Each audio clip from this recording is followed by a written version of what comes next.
التقرير السنوي لجمعية الدعوة بتندحة لعام 2024: أكثر من 1,739,140 مستفيدا من برامج جمعية الدعوة بتندحة في عام 2024،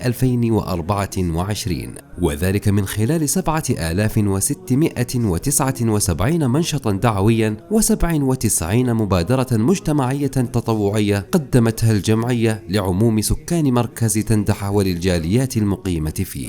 وإليكم نبذة عن أهم منجزات الجمعية في عام 2024.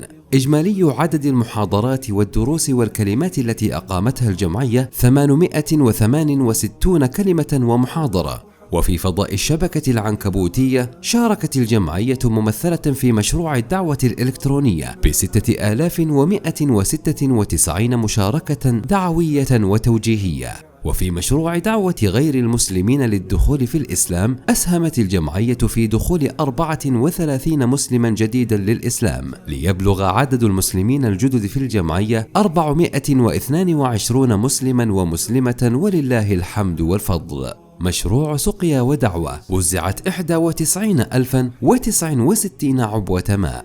مشروع كفارات اليمين وزعت 2,814 كفارة. بلغ عدد المتطوعين 744 متطوعا ومتطوعة في 97 فرصة تطوعية بإجمالي عدد ساعات بلغت 26,063 ساعة تطوعية. وفي رمضان نفذ مشروع العمرة الرمضانية للجاليات بإجمالي عدد مستفيدين بلغ 343 مستفيدا. وفي مشروع وثبة الشبابي تم تأهيل وتدريب ومشاركة 100 مستفيد من خلال أكثر من 100 ساعة تأهيلية حضورية وعن بعد.